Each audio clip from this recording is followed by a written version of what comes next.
Baik, berikutnya kita akan menjelaskan tentang hak dan kewajiban DPRD dalam melaksanakan fungsi-fungsi DPRD yang telah dijelaskan sebelumnya, yaitu fungsi legislasi, fungsi anggaran, dan fungsi pengawasan.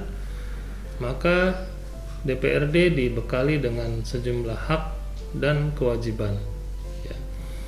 Baik hak sebagai anggota DPRD maupun hak DPRD sebagai lembaga.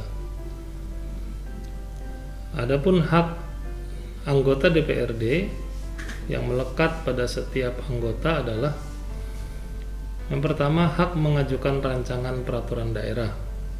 Ya, jadi setiap anggota DPRD atau beberapa anggota DPRD, kumpulan dari anggota DPRD, baik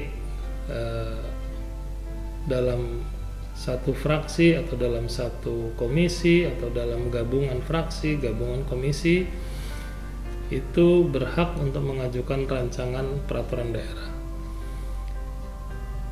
Prosedur pelaksanaan pengajuan rancangan peraturan daerah diatur lebih lanjut dalam tata tertib.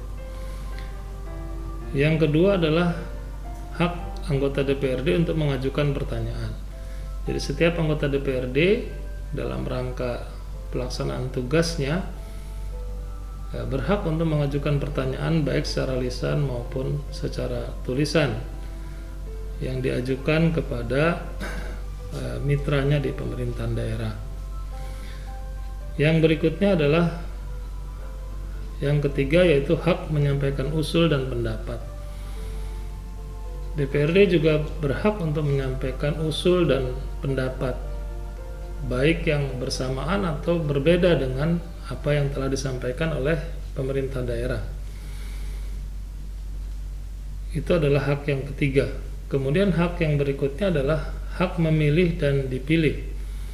Setiap anggota DPRD berhak untuk memilih dan dipilih yang berkaitan dengan kedudukan di dalam alat kelengkapan DPRD yang akan dijelaskan lebih lanjut. Yang kelima adalah hak membela diri. DPRD memiliki kode etik. Apabila dianggap atau anggota DPRD dituduh telah melakukan pelanggaran terhadap kode etik DPRD, maka setiap anggota DPRD juga diberikan hak untuk membela diri, mengklarifikasi dan menyatakan tidak bersalah dan seterusnya. Hak membela diri ini nanti diatur dalam tata tertib DPRD, khususnya yang berkenaan dengan badan kehormatan dan mekanisme kode etik DPRD. Yang berikutnya, DPRD juga memiliki hak imunitas, hak kekebalan.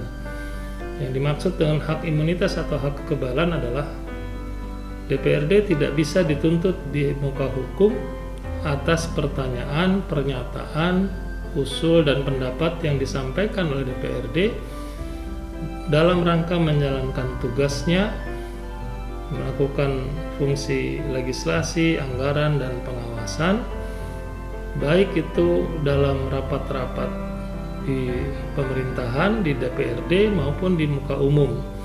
Nah, hak ini yang membedakan DPRD dengan warga masyarakat secara biasa, di mana hak imunitas ini melekat pada DPRD sepanjang dalam rangka tugas pokok dan fungsi DPRD yang telah dijelaskan.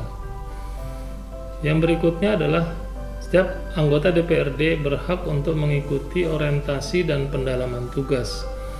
Artinya setiap anggota DPRD diberikan hak untuk mengikuti pelatihan, diklat, ya, pembekalan, pendalaman, dan sebagainya, agar setiap anggota DPRD meningkat kapasitas dan kemampuannya di dalam melaksanakan fungsi-fungsi di DPRD.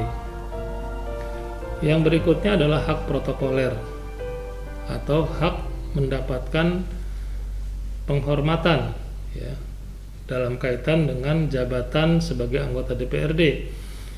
Hak-hak protokoler ini nanti menyangkut dengan tata cara pelaksanaan upacara, tata cara kedudukan dalam suatu acara, posisi kursi, posisi tempat-tempat yang menjadi hak protokoler DPRD, termasuk di dalamnya hak-hak pakaian-pakaian yang difasilitasi oleh pemerintah daerah. Dan yang terakhir adalah DPRD memiliki, atau anggota DPRD memiliki hak keuangan dan administrasi, yaitu DPRD juga mendapatkan gaji dan tunjangan yang didanai dari APBD, ya, dan juga hak-hak administrasi yang berkenaan dengan surat menyurat, laporan dan sebagainya, yang sebagainya nanti akan difasilitasi oleh sekretariat DPRD. Nah, demikian tentang hak anggota DPRD.